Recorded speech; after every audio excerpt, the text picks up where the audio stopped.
Dobro, otkud sada Goran Marković u rodoljubovom filmu? Pa ne znam ni sam kako se to desilo.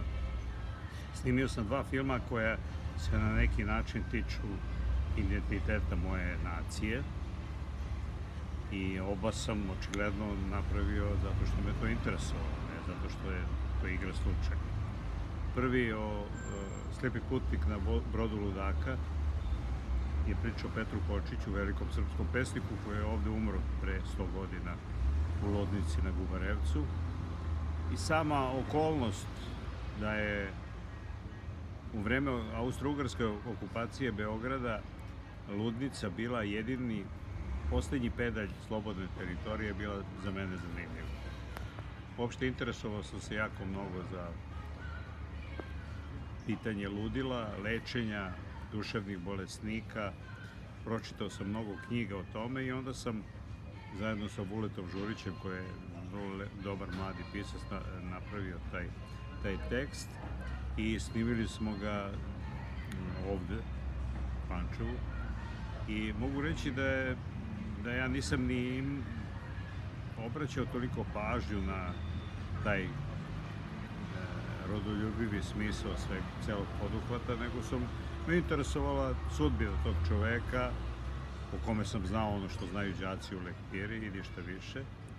I onda sam uronio u to i uronio zapravo u fenomen ludila i onda je ispod taj film koji je na kraju delovao kao neka vrsta, ajde da kažemo, posvete mom narodu. Iako ja nisam uopšte nikakav nacionalista, niti sam uopšte okrenut naciji kao nečem jako presudnom u mom životu, ipak je to ispalo tako.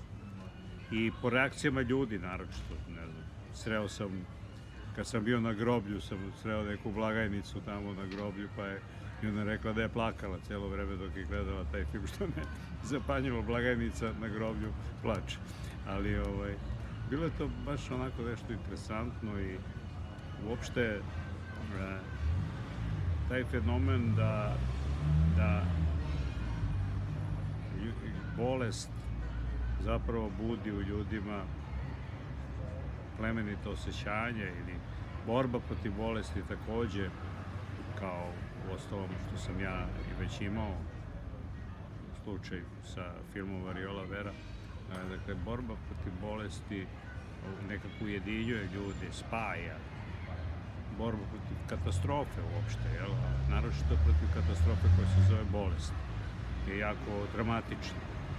Ja sam još kao student volao jako knjigu Kuga Aldera Camija i nameravao sam da probam da snimam po tome filma, onda se desila Variola pa sam snimio Variolu, to je naša verzija Kuge. Ali ovo je drugi put da sam ušao u bolnicu i u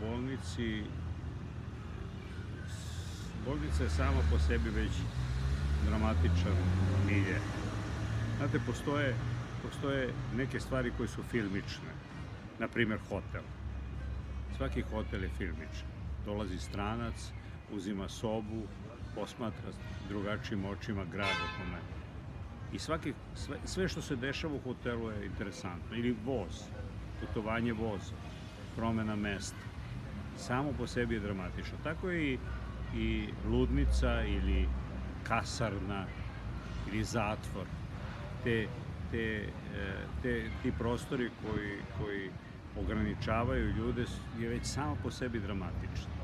I veoma je zahvalna za dramski sižet. Može se naći nit u vašem stvaralaštvu, recimo Sabirni centar, Variola Vera, svi ti filmovi u stvari su na neki način, ajde kažem pod navodnicima, kamerni, kao i ovaj o Petru Kočiću. Sve se dešava, znači, u nekom uskom prostoru i pa da, pa i ja sam odavno sam ja, pa i majstori, recimo, ili filmovi koji tako jedna uska grupa ljudi reprezentuje zapravo društvo. Mali jedan prostor je slika društva u malo. Tako da je to jako mene privlačilo i od uvek sam se bavio time. Specijalno vaspitanje, moj prvi film se takođe dešava u jednom vaspitnom domu koje liči ili na bolnicu, ili na zatvor, ili na ludnicu. Sve to je isti taj... Ili na Srbiju. Pa da, naravno, pa jest.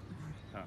Mislim, ne biram ja to džabe, te prostore, verovatno. Osjećam da ti prostori mogu da reprezentuju nešto mnogo šire iz svetu u kome živi.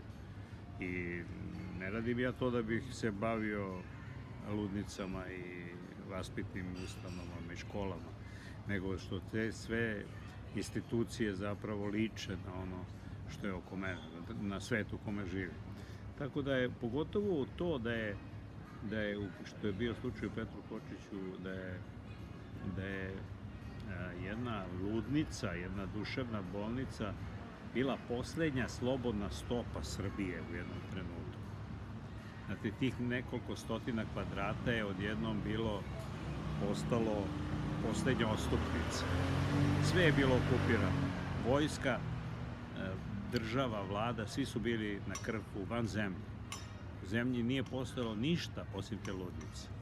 I tih nekoliko psihijatara koji su na neki način pružili otpor toj okupaciji. To je za mene bilo vrlo dramatično i vrlo lepo, pored naravno ličnosti Petra Kočića, jer Petra Kočića, koga znamo samo po onome iz lektire, zapravo bio i odličan pesnik i uopšte svedočenja o njegovom poslednjim danima su bila veoma dramatična, patetična i srceparajuća, tako da je to bio postao odličan sižet za mene. Nisam, kažem, da zaključim, nisam imao nameru da pravim nikakvu domoljubivu rapsodiju, nego sam hteo da napravim film o pesniku zatočenom u ludnici. Da, i tu postoji neka univerzalnost. Postoji jedan motiv na kome insistira sada producent, pošto se nada da bi mogli da konkurišete za film, srpski film za Oskara,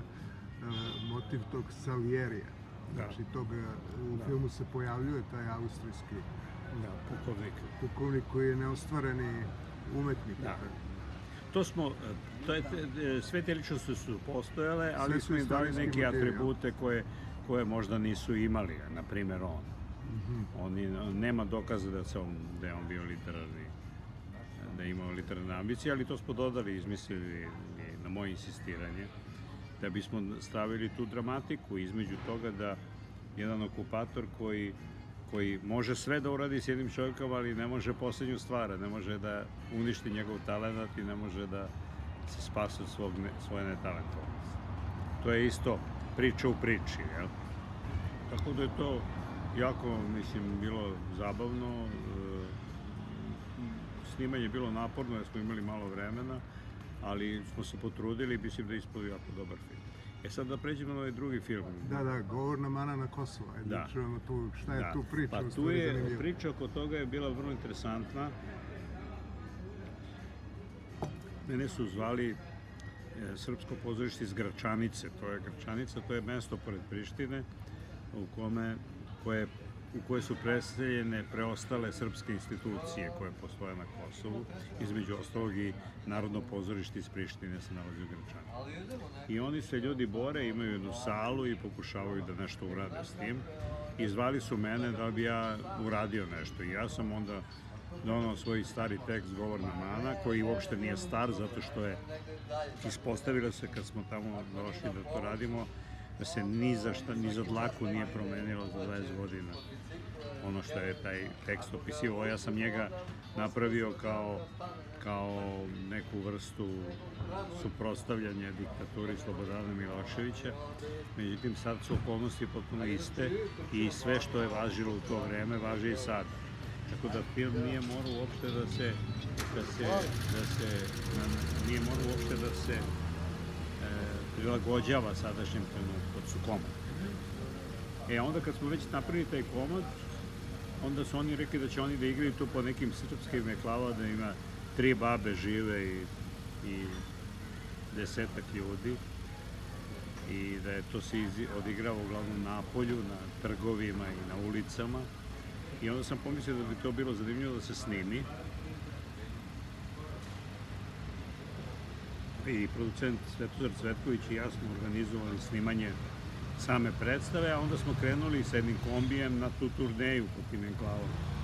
U kombiju bi bilo zanimljivo društvo, bio je, pored glumaca i mene, bila je tu Ivana Dimić, dramaturg predstave, ona je sad ove godine baš dobila Ninovu nagradu za roman. I bio je jedan vlasnik lokalne televizije koji je bio bivši monah, koji se razmonašio. I onda, pošto je tema predstave je promena identiteta, da li ja mogu da budem neko drugi ili ne mogu, onda smo u tom kombiju dok smo putovali razvili tu temu. I svako ispričao nešto o sebi u vezi toga, da li je pogrešio to što jeste, gde su mu bili trenuci kada se lomio, šta je i tako dalje. I ta priča je veoma interesantna i onda smo na kraju došli do čoveka koji je stvarno promenio identitet, a to je glumac Rastko Lupulović, koji je sada monah Ilarion i on je iguman manastira Draganac na Kosovu. Tu se film završava gde mi razgovaramo sa čovekom koji je bukvalno promenio identitet i čak i ime. Recimo ovaj monah što se razmonašio, on je 3 puta menjao ime, taj u kombiju koji je bio s nama. On je bio prvo Zoran, pa je onda postao Isak, kad se upisao u vojnu gimnaziju u Sloveniji, pa je onda dobio Nektarije, kad se zamonašio u Dečanima. Sada je ponovo Zoran. Znači on je 4 puta u životu, Isak, pardon. On je 4 puta u životu promenio ime. I on priča o tome da se 4 puta promenio iz osnova, da zapravo ništa nije promenio, da je ostao on isti. A ovaj Rastko Lupulović ili Ilarion, kojim se film završava, on je jedan jako, kako da kažem, elokventan, pametan i lep čovek. I on, baš kakav treba da bude za kraj filma, on govori o sebi, o promeni koja je to nastala i govori o tome, o sličnostima umetnosti, religije, odnosno o glumi i liturgiji i jako lepo uspostavlja vezu i tako dalje. Znači, to je priča o tome i taj film je sad gotov, nije još prikazan nigde i on takođe po onima koji su, malo ljudi koji su gledali su rekli, čekaj, pa ti si grdni Rodoljub od 1%. Dakle, taj proces kod mene uopšte je nesvestan. Ja ne znam uopšte i ne verujem da sam ja postao neki naročiti Rodoljub. Neki lutajući identitet. Da, ali ta 2 filma na neki način to podcrtavaju i meni je i samom to sve čudno. Ali ta 2 filma predstavljaju u neku ruku celinu i na neki način govore o tom mom odnosu prema narodu iz koga sam ponikao i sa kojim živim. I Petar Kočić i taj Ilarion su jako svetle tačke tog naroda i ja na neki način pravim njihove portrete. U sve moguće digresije, odnos prema ludilu, lični odnos na putovanjima i tako dalje, ali te 2 ličnosti su centar mog interesovanja. To imaš, ali